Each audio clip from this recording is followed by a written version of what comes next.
ating scriptural reading kanina from chapter 5 ng Romans, verse 1 hanggang verse 3 sa pamagat na mga pakinabang sa magiging kapiran, magiging banal sa mata ng Diyos o sa harapan po ng Diyos. Ating basahin ang chapter 5 ng Romans, verse 1 hanggang verse 3 na sinasabi po dito, kahit yamang tayo'y naring ganap sa pamamagitan ng pananampalataya, meron tayong kapayapaan sa Diyos sa pamamagitan ng ating Panginoon Kristo. Sa pamamagitan niya ay nakakalapit tayo sa biyayang ito na ating tinanindigan at nagagalang tayo sa pag-asa ng kalawatan ng Diyos. Verse 3, at hindi lamang gayon, kundi nagagalak rin tayo sa ating mga kapighatian pagkaalam na ang kapighatian ay nagbubuhan ng pagkakis. Manalangin po tayo, salamat po po Diyos sa pagkakataon po nito sa ikalawang bahagi ng aming gawain. Naway patuloy na malugot kayo sa isa na bibigay po Diyos ng pagpugay at pagsamba sa inyong kapilang pangalan. Dito po muli namin ang biyaya ng Espiritu na pagpalaan po niya ang aming mga pangunawa at yun din po ang lingkod na ibaba po ninyo sa salamat po dalangin sa pangalan ng Jesus. Amen.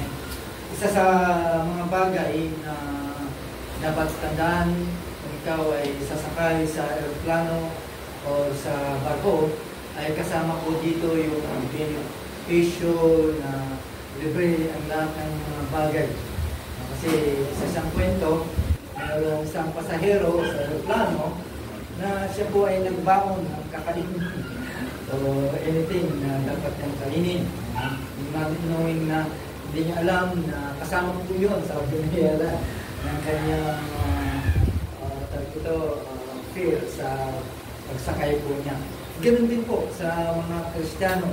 Sometimes hindi rin niya alam yung benepisyo ng kanyang pagiging makatwira sa harap ng Diyos.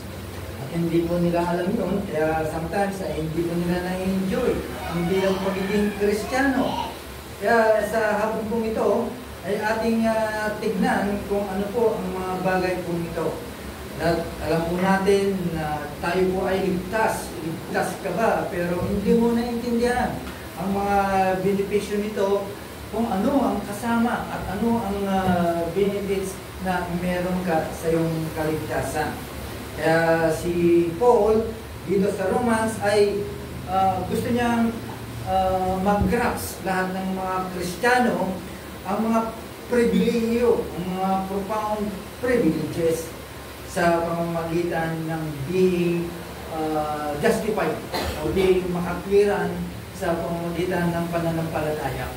At yan po ay hindi alam ng ibang Kristiyano, ito ay isa pong treasure, isa pong kayamanan na dapat nating makita ng Kristiyano, na dapat niyang aralin, buksan, tignan, o dapat niyang makilala, ma-recognize, at dapat niyang ipagbunyi po ito.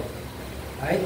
Maraming mga katulad po natin na hindi po nakakaalam po nito. That's why the Christian life sometimes ay hindi mo makita yung kanilang kagalakan sa mga benepisyo po nito. Una sa lahat, ang benepisyo na makikita po natin po dito ay yung kapayapaan sa Diyos.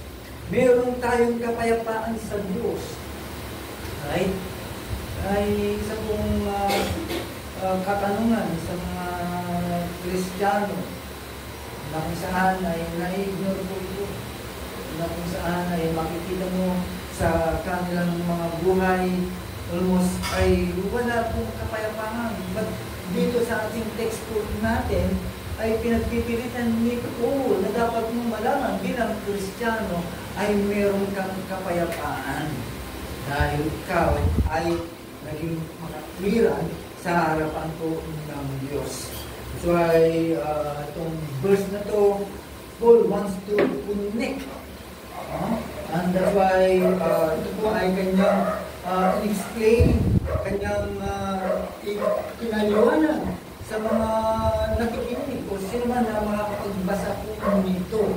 Kaya tandaan po natin, ipinaliwanag ni Paul ang mga bagay po ito. Particularly, your faith na kung saan sa ating Panginoon, ito yung kadahilanan ay dahil naging ikaw ay makatwiran at naging tama ka sa harapan po ng Diyos. Ibig lang sabihin, yung salitang makatwiran ay isang legal na salita po ito, isang legal na termino o term na kung saan ay dinideklara na ikaw ay isang makatwiran sa harapan po ng Diyos sa kanyang paningin. Ay, being justified, you are righteous sa harapan po ng Diyos. Legal term po ito na dapat po nating ipagbunyi. Dahil una, ikaw ay kaaway ng Diyos. Kaaway tayo ng Diyos. During doon pa tayo, hindi pa tayo naging Kristiyano. Okay? At tandaan po natin, hindi ito nakabase sa mga bagay na ginawa po natin o yung bagay na gusto mong maging makatwiran sa Diyos. At ito kasi ang ginagawa, dinadagdagan ng mga ibang Kristiyano para gusto nilang tuluyang maging makatwiran sa Diyos, dinadagdagan po nila not knowing na ito po ay once na ikaw ay na-justified by faith, ay nandun na po yun, nakaakibat na po yun. Dahil sa pananampalataya mo kay Kristo. Okay? At alam naman po natin, dahil sa ating pananampalataya, ay tayo po ay napatawad sa mga guilt of sin na kung saan ay idiniklara ka bilang makatwiran because of Christ, because of His finished work. Right? At yan po yung ating mga natutunan. But again, yung sinasabi po dito na meron tayong kapayapaan sa Diyos. Wow! Sa word, blessing po. Imagine, meron kang kapayapaan sa Diyos. Ano kaya ang kapayapaan po dito? Before, of course, tayo po ay na-justified by faith. So, it means you are not now hostility or enmity with God. Wala na po yun. Ibig sabihin, yan po ay na-cancel, na-remove na po ito. So it means, meron na tayong kapayapaan. Okay? Sa tingin po natin, sa pananampalataya po natin, meron ka ng kapayapaan sa Diyos. Ibig sabihin, hindi ka na naliligalig dahil ikaw ay may kasalanan at alam mo na may kaparusahan. Wala na sa iyo yun. Hindi ka na, kumbaga sa konsensya mo, hindi ka na tinitira ng konsensya mo. Hindi ka na sinisisi ng konsensya mo. Hindi ka na inulublog ng konsensya mo dahil sa iyong pananampalataya. At ibig lang sabihin na something na meron na-restore. Okay? Yung objective reality po nito, it means there is a restored relationship with God. Dahil ang relasyon naman nung una, ng mga ninuno po natin, they can easily inform God, pwede silang lumapit sa Diyos, nakakausap nila ang Diyos during that time. Dahil sa fall, wala na. Nagkaroon pa ng malaking gap. Hindi na malaya o hindi na nakakalapit sa Diyos because of sin. But because of justification, ay nawala lahat po yun. No? Na kung saan during that time, you are under God's wrath. Nasa ilalim po tayo ng galit ng Diyos dahil sa kasalanan. Pero ngayon, dahil kay Kristo, ay pinag-reconcile. We are now reconciled to God. Okay? So, that is a true peace in Him. Isang malaking kapayapaan na meron po tayo, na hindi na tayo inaakusahan. ng ating mga konsensya dahil sa mga kasalanan. Ha? Dahil alam po natin, ibig sabihin, itong kapayapaan ito ay mas mabigat pa kaysa yung kapayapaan na kung saan you are free from the absence of hostility. Hindi yun. No? Ibig sabihin, ito ay isang malalim. It is a deep restored relationship with God. Na kung saan ito yung nag-alis na ikaw ay isang kaaway ng Diyos at ang puot ng Diyos ay nasa iyo. Wow! It is a good term, no? Di ba? Yan po yung kinagagalak. Kung sino man ang nakakaintindi, nag-ibig sabihin nito. Sometimes hindi po iniintindi ito ng mga Kristiyano. Basta alam nila, ligtas na sila. Pero deep inside, hindi alam yung mga benepisyo po ito na dapat i-celebrate ng Kristiyano. Pinagugulin po ito ng Kristiyano. Okay? Andan po natin mga kapatid. Itong kapayapang ito sa Diyos, ito po ay isang pundasyon sa ating mga buhay bilang mananampalataya. If this foundation ay wala sa iyo, saan ka po tuloy bilang sa Kristiyano? Kung hindi po natin alam yung mga termino na ito. Consider po natin, let's say, strength relationship, okay, between father and son. Okay? Na kung saan, sa mahabang panahon, ay hindi sila nagsundo because there is anger and of course, pag mayroong galit sa bawat isa, nag-build up na ito ng separasyon sa kanilang dalawa. Okay?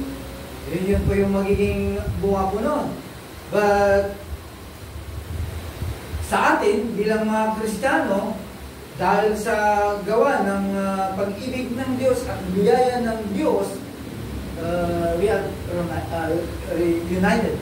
Tayo ay pinagkaisa. So, ganun din po yung mga relasyon sa halik ng yaman. Dahil sa biyaya, maaaring nagkasundo po sila. Diba? Ganun po ang dapat po nating makita. Okay? Of course, kapag nagkasundo, talaga namang pinagbubunyi po yun.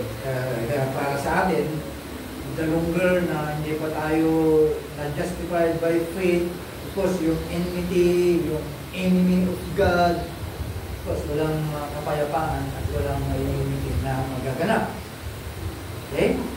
Dahil sa justification, dahil sa naging kapwiran po tayo, yan ang nangyari between us and God. Yan po yung nangyari po sa atin. Na ibig lang sabihin, dati we are strangers, but now you are now welcome as a children of God. Saan po natin makikita as our cross reference? Doon po sa Hebrews chapter 13, verse 20. Na itong verse na to ay in-highlights na yung kapayapaan ay nanggagaling lamang kay Kristo. Okay? Na kung saan siya ang nagdala ng reconciliation sa atin sa Diyos. No? Kaya po yung sinasabi. Ganun din po sa Acts chapter 10 verse 36 kung saan si Peter ay nag-preach po siya about peace through Jesus Christ na kung saan ay kinukumpirma niya po dito na ang kapayapaan natin sa Diyos ay sa pamamagitan ni Kristo. Kaya kapag meron kang Kristo, meron kang kapayapaan sa Diyos. Hindi ka na niya kaaway. Hindi ikaw ay imagine yung gap, imagine yung pagtawid. No? Kumbaga sa instant. Right? Parang biglaan because of our faith to Christ. Yun ang naging bunga nun. Kaya napakahalaga na tignan kung ano ang trabaho talaga ng pananampalataya. Imagine from pananampalataya, we are justified, we are reconciled with God. So yun po yung benefits na makukuha po natin, makikita po natin bilang justified o bilang makatwiran sa harapan po ng Diyos. Okay? Pangalawang benepisyo ay yung meron ka ng access sa Diyos. Hindi alam po ito ng mga ibang tao. Akala nila, okay, ni Diyos ay malaya na sila makakalapit. O, diba? Yun po yung ating nakikita. Pero iba yung access to God. Diba? Iba itong sinasabi po dito. Sinasabi po dito kasi through whom? Kanino po yun? It refers to Jesus Christ. Na ibigang sabihin, siya lamang ang daan para magkaroon po tayo ng access sa Diyos. So, walang iba. Right? Dahil gusto nila na merong dadaanan, so they created many ways. Diba? Para lang makalapit, makasiguro, ay gumawa po sila ng maraming paraan. Kaya lahat na lang, pwede mo daming paraan, diba? Lahat na lang kinukuha just para lang makalapit sa Diyos. Para sa atin at para sa mga Kristiyano, ay binigyan po tayo nito sa pamamagitan ni Kristo. It is a King. At yan naman po ang paraan para maging po natin yung access to God. Okay? Na ibigang sabihin, in Christ, that through Christ, believers, you are granted. You are granted. Binigyan po tayo ng karapatan para pumasok. Okay? Makalapit sa lugar ng biyaya. Okay? Through Christ, we are granted. Binigyan po tayo because of grace. Kung ikukumpara po natin ito, it is a royal invitation. Pang inimbitahan ka ng mga royal leaders. You will count. Binigyan po yun. Okay? Parang it is a royal invitation to come to the presence of God. Okay? Ang sabi po dito, this grace in which we stand. Ano ibig sabihin po nito? It emphasizes the state of favor. Binigyan lamang po tayo ng pabor. Okay? Habang tinatanggap po natin ito as we enjoy as believers. So, ibig sabihin, mga pabor lang ang mga ito na kung saan ay dapat po natin tanggapin at i-enjoy bilang mananampalataya. Right? Kaya habang tayo po ay nakatayo sa biyaya, at bilang sabihin ay tinanggap mo yung approval ng Diyos. Dahil sa biyaya. Okay? Hindi na tayo nagpapakanira pa para lang makuha natin ang approval ng Diyos. Kasi iba talagang nagpapakahirap, no? Gumagawa para lang makuha nila ang approval ng Diyos. But for you as a Christian, you have a secure and confident, no? Dahil sa kanyang unmerited favor. Okay? Nakakatayo po because of his unmerited favor. Okay? Na ibig lang sabihin, ang biyaya kong iyan ay hindi lamang pang temporary sa condition. This is not a temporary condition. Kundi ito ay constant, no? Tuloy-tuloy. It is a constant state. Na kung saan ay habang nabubuhay ang Kristiyano, being justified believers, nasa estado ka, na kung saan ay nagagamit natin lagi ang biyaya ng Diyos. Okay? Na ibigang sabihin, those justification does not only end hostility. Ibig sabihin ay laging bukas ang pintuan para sa iyo, para lagi kang nakaharap, nakatayo sa presensya ng Diyos. Sa kung malaking biyaya po ito na dapat yakapin at pagbunyi ng isang Kristiyano na hindi nila natitignan. So, makikita po dito yung naging position po natin sa Diyos. Okay? Dahil ikaw ay mananampalataya at mananampalataya ka kay Kristo, ay iniimbitahan ka to stand in His presence. Saan natin ito makikita? In Matthew chapter 27 verse 51. No? Wala kung saan yung pagkahati ng kortina during the time. Okay.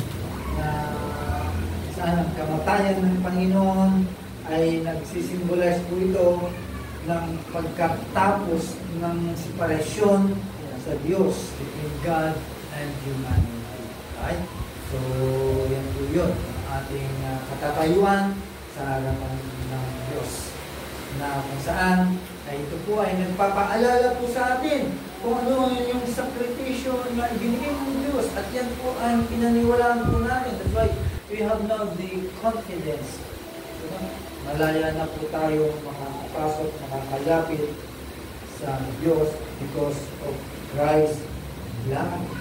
Ang utos ng Bible, we can now come to God boldly.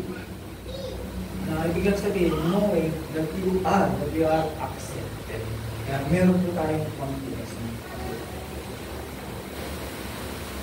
Patong beneficio yung meron tayong pag-asa sa Diyos. Okay? Hope in God. Kaya nga si Paul, isinama niya po ito by saying, we exalt the hope of the glory of God. Tandaan po natin mga kapatid, ang ating pananampalataya ay hindi lamang sinisecure niya ang pangkasalukuyang kapayapaan, kundi yung access natin sa biyaya ng Diyos ay ito ay ibinigay din po sa atin. It was also granted to us. Imagine yung benefits nito. Na dapat ikaw ay bunyi.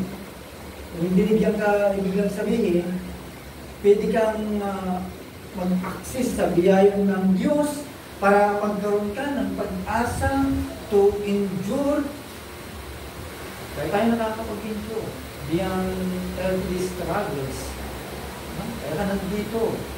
Kaya tayo nagpapatuloy because of the access of grace. Kung wala po yan, baka hindi na tayo magpakikita ng bawat isa sa atin. Kanya-kanya lang tayo. So it means sa biyaya ng Diyos ay nandito po tayo. Yan po yung ating pinagsasagawa. Kaya yung pag-asa na sinasabi po dito, it is not an optimism. Okay? Hindi simpleng pag-asa po ito, kundi ito ay kasiguruhan. It is a firm expectation na kung saan umugat po ito sa mga pangako ng Diyos. That's why, basahin mo ang Biblia mo. Dahil may mga pangako dyan na dapat po nating tanganan at angkinin.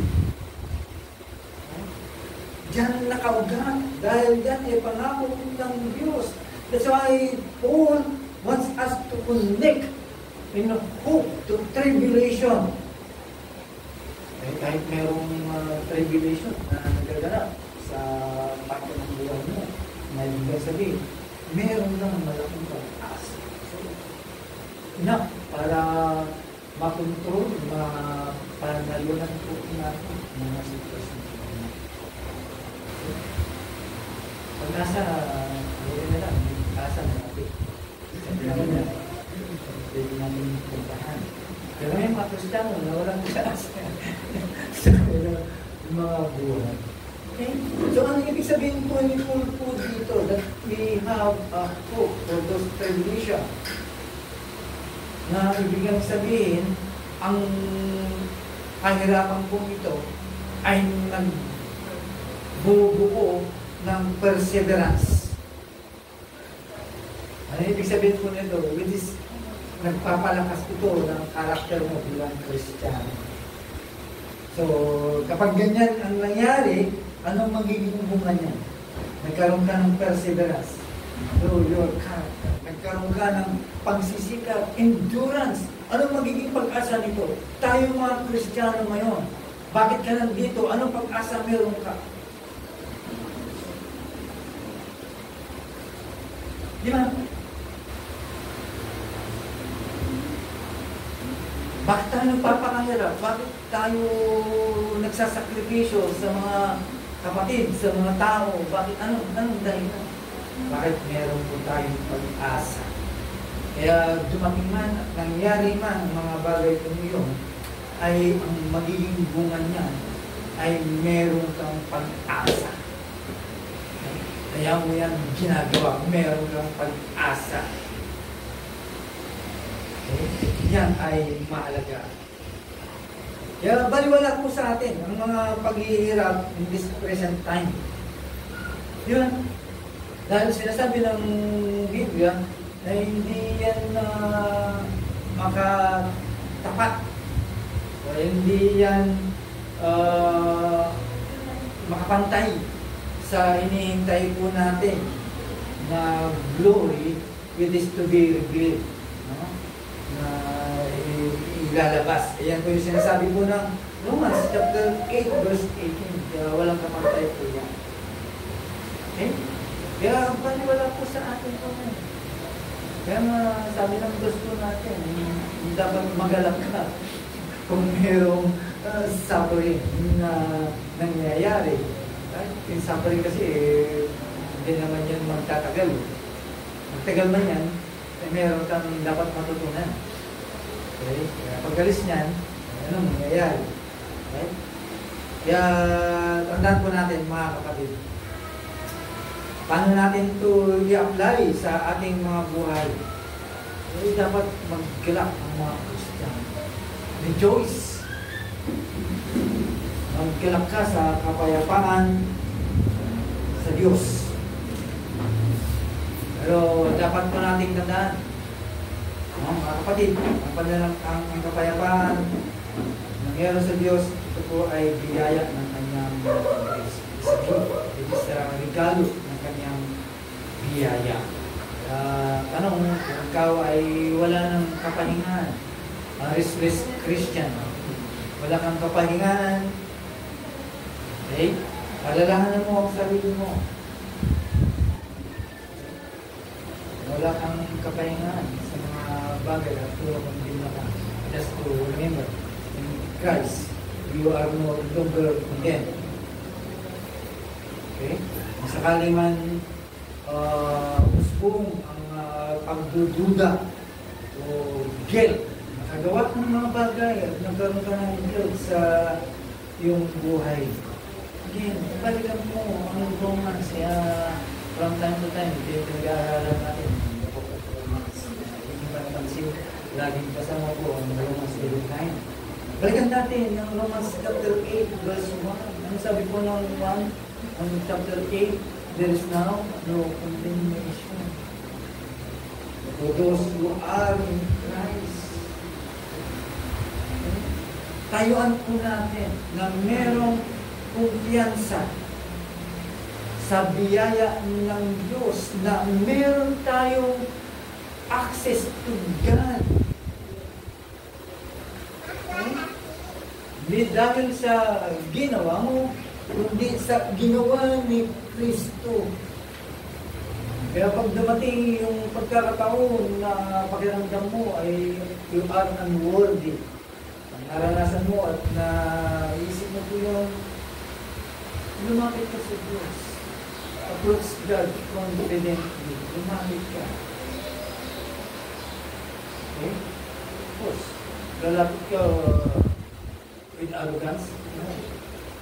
No. lumapit ka na merong pagpapakumbaba. Bakit? Because we are stand by His grace. Yun lagi ang dapat po natin tignan, mga kapatid. Abound in hope. Paghayaman ka ng pag-asa. Pagyamanin mo yung pag-asa na meron ka. Kahit meron ka mang pagsubok sa buhay. Pero dapat mong daan. Pagsubok ay parte ng buhay Kristiyano. Pero tandaan mo rin, hindi mo yan maharap na ikaw ay nag-iisa lamang. Maharap mo yan with purpose. Yan ang dapat natin makita. At yan ay nagbibigay po sa atin na ang pag-asa po niyan ay siyang nagiging angkor. Siya yung nagiging angkla. Ang pag-asa nito ay nagbibigay ng angkla sa atin, nagbibigay sa atin ng tapang at nagpapanintulot sa atin to glorify God even in hardship. Nakakapag-glorify ba tayo sa Diyos na kahit mayroong kahirapan? Baka hindi. Pero dapat mong malaman, nakakapagbigay po tayo dahil kay Kristo. Ngayon, para naman sa mga unbeliever, ito po ay panawagan. Di ba? Para sa mga unbeliever, ay ito po ay panawagan. Kaya kayong mga hindi pa naniniwala at hindi pa nakaranas ng justification, sa English ng justification, is yung kapwiran ng Diyos. Ito yung vindication na meron nito. Ay panawagan po ito. Sa bawat hindi po mananampalataya, bawat wala pa kay Kristo, ito ang benepisyo na meron nito. Ano yun? Kapayapaan, access, at pag-asa. Lahat po ito ay available sa lahat ng nais magsisi at manampalataya kay Kristo. Sa sino man na ilalagak ang kanyang pagtitiwala kay Kristo. Mga kapatid, mga kaibigan, mga nakikinig, tandaan po natin ang sinabi ng Panginoon na saan ako yung daan, ako yung katotohanan, ako ang buhay. Wala makakalapit sa Diyos, hindi sa Kanya. Imagine yung beneficio ng justification mula sa ating kaligtasan. Ito yung mga ibigay na pag-asa na mayroon po tayo. Tandaan po natin mga kapatid, let's be close. Kay Kristo, meron kang kapayapaan, meron kang access, meron kang pag-asa. Ito yung mga benepisyo na kung saan ay nagbibigay ng angklas sa iyo para ikaw ay mananatili sa iyong pananampalataya to sustain you. Ay isilip po natin po ito. Ilagay po natin sa ating mga puso. Dahil kay Kristo, ito yung mga nakamit mo. Ito ang magiging angkor o sustina. Ano man ang sakaman dadalhin sa buhay Kristiyano mo. Ito yung magiging angkla mo. Bilang Kristiyano, nakaharap po natin ang katotohanan sa katotohanan. Magiging aware po tayo, yung kayamanan na dapat mong i-treasure na kung saan ito po yung ating tinanggap. Tinanggap mo bilang justified by faith. Dapat po natin dahil kay Kristo Jesus. Binigit po na kung saan ay napapabaya ang mga Kristiyano. Kaya gusto ni Paul ang grasp natin. Pwede nga, ipag-reveal po ito sa iyo, bilang Kristiyano. Kaya nagkakaroon ka ng doubt sa mga bagay. Dahil wala po ito sa iyo. Kaya gusto niya na isang puso po natin ang mga bagay po ito. Dahil po ang magiging angkla mo. Magiging lakas mo para magpatuloy ka sa buhay Kristiyano. Manalangin po tayo. Again, Lord, salamat po sa pakinabang na aming natanggap muli sa araw po ito. Salamat po Diyos. At ito po ay napunan ng mga bagay na pangangailangan po namin bilang mga Kristiyano to persevere, Lord. Salamat po sa mga biyayang kasangkapan na patuloy na pinagkakaluyo po sa amin. At maraming salamat po, Panginoon, sapagkat bilang mga mananampalataya, hindi kami iniwan, at nag-iwan ka ng mga bagay na dapat po namin ganahan. Salamat po, sapagkat ito ay isang paglalaan po sa amin. Ito po na ng mga bagay.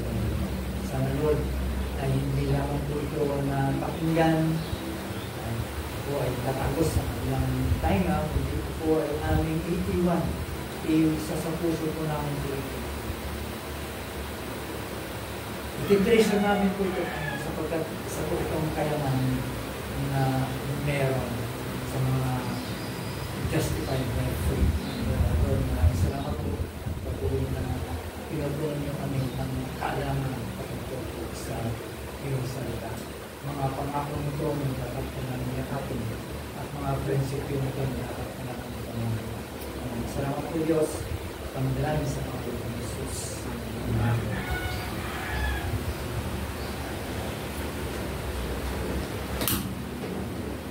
Amen.